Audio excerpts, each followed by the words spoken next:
ఖమ్మం జిల్లాలో నూతనంగా ఏర్పాటు చేయనున్న మెడికల్ కళాశాలకు రాష్ట్ర ఆరోగ్య శాఖ మంత్రి దామోదర రాజనరసింహ శంకుస్థాపన చేశారు. ఈ కార్యక్రమంలో మంత్రులు భట్టి విక్రమార్క, తుమ్మల నాగేశ్వరరావు, పొంగులేటి శ్రీనివాసరెడ్డి కూడా పాల్గొన్నారు. ఈ సందర్భంగా మంత్రి భట్టి విక్రమార్క మాట్లాడుతూ మెడికల్ కళాశాల ఏర్పాటుతో పేదలకు ఉచిత వైద్యం మరింత మెరుగుపడుతుందని అన్నారు. సూపర్ స్పెషాలిటీ వైద్యం కోసం ఇకపై హైదరాబాద్ వరకు వెళ్లాల్సిన అవసరం ఉండదని ఆయన స్పష్టం చేశారు.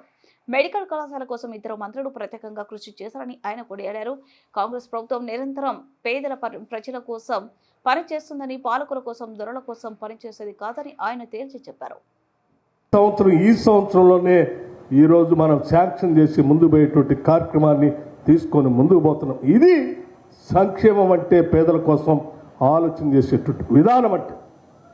అంతేకాదు, ఒకటేసారి 22,000 కోట్ల రూపాయలు రుణమాఫీ చేశాం.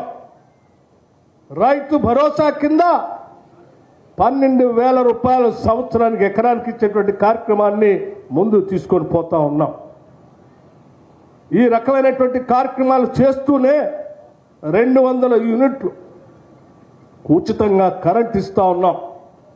12,500 కోట్ల రూపాయలతో వ్యవసాయదారులు పంప్ సెట్లకి దాదాపు 29 లక్షల పంప్ సెట్లకి ఉచితంగా కరెంట్ ఇస్తా ఉన్నాం.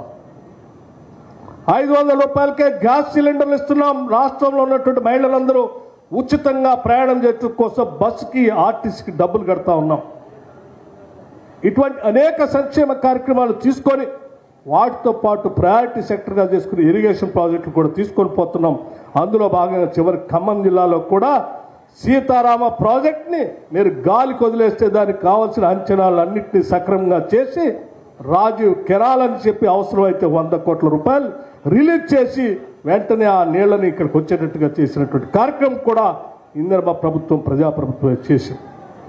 ఈ ఖమ్మం జిల్లాలో ఏ అవసరం ఉన్నా కూడా రాష్ట్రంలో ఉన్నటువంటి ఈ ప్రభుత్వం ఈ ఖమ్మం జిల్లా ప్రజల కోసం నిధులు వెచ్చించడానికి, అవసరాలు తీర్చడానికి సిద్ధంగా ఉందని చెప్పడం కోసమే నేను ఈ 2-3 కార్యక్రమాలు మీ దృష్టికి తీసుకొని వచ్చాను.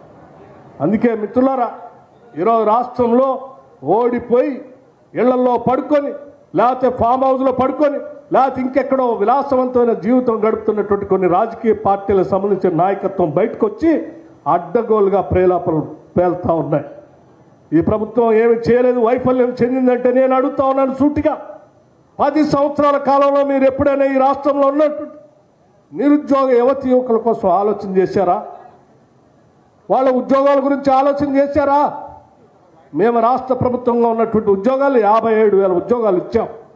ఇంకా ఒక 30,000 ఉద్యోగాలు ప్రాసెస్లో ఉన్నాయి. అవి కాకుండా 9,000 కోట్ల రూపాయలతో సెల్ఫ్ ఎంప్లాయ్మెంట్ పేరు మీద రాజీవ్ యువ వికాసం అని తీసుకొని ముందుకు పోతా ఉన్నాం.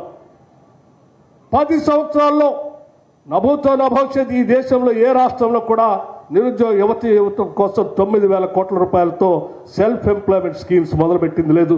ఈరోజు మన ప్రభుత్వం, ప్రజల ప్రభుత్వం 9,000 కోట్లతో ఈ కార్యక్రమాలు తీసుకొని ముందుకు పోతాం.